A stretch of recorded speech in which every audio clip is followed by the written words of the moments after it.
अन्न की असली कीमत तो सिर्फ उसी को पता होती है जिसे 2 टाइम का खाना भी न मिलता हो।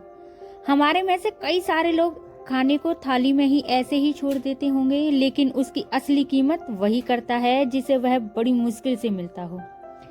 शंभू एक ठेला लगाकर काम करता था। उसके परिवार में उसकी पत्नी और 2 छोटे छोटे बच्चे थे। उनके बच्चों में से एक लड़का था और एक लड़की थी। उसकी पत्नी का नाम सीमा था, उसके लड़के का नाम छोटू था और लड़की का नाम मुन्नी था। एक दिन जब शंभू बाजार में ठेला लगाने के लिए ले जा रहा था तो ठेले पर ज्यादा भार होने की वजह से वो ठेले को संभाल नहीं पाया और तेज गति से आते ट्रक से टकरा गया। अगले ही पल उसकी मौत हो गई और उसके पीछे रह गए उसकी पत्नी सीमा और 2 छोटे छोटे बच्चे छोटू और मुन्नी। एक तरफ शंभू का अंतिम संस्कार किया जा रहा था और दूसरी तरफ उसके बच्चे भूख की वजह से तड़प तड़प कर रो रहे थे। बच्चों ने कई दिनों से पेट भर खाना नहीं खाया था। उनके छोटे से बच्चों को रोते हुए देखकर पड़ोसियों को उस पे दया आ गई। पड़ोसियों ने दोनों बच्चों को खाना दिया। बहुत दिनों बाद छोटू और मुन्नी पेट भर खाना खा रहे थे। वो दोनों आज बहुत खुश थे। एक तरफ लोग शंभू की मौत पर दुख व्यक्त कर रहे थे, वहीं दूसरी तरफ उसके अपने बच्चे बड़े चाव से भोजन कर रहे थे। सीमा ने अगले कुछ दिनों तक इसी तरह उधार लेकर और इधर उधर से मांगकर अपना और बच्चों का पेट पाला। लेकिन ये सब कितने दिनों तक चलता? कुछ समय के बाद तो लोगों ने मदद करना भी बंद कर दिया था। सीमा पागलों की तरह इधर उधर काम ढूंढती रही। बहुत प्रयास करने के बाद भी उसे काम नहीं मिला। थक हार कर जब सीमा घर लौट कर आई तो बच्चों ने उम्मीद से उसकी तरफ देखने लगे।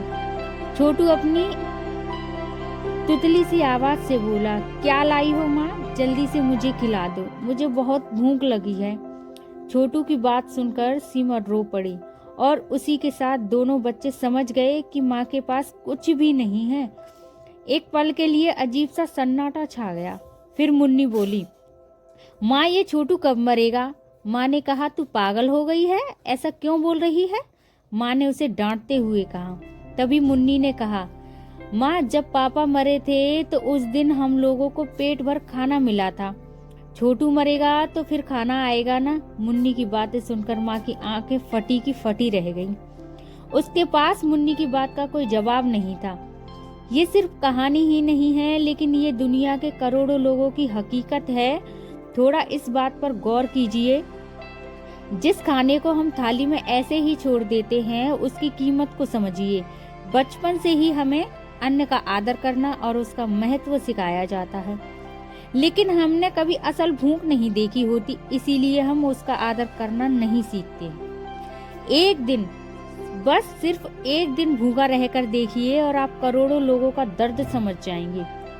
इसी के साथ चलिए आज से ही हम सब प्रण करते हैं कि हम कभी भी अन्न का अपमान नहीं करेंगे, हम कभी भी खाना बर्बाद नहीं करेंगे।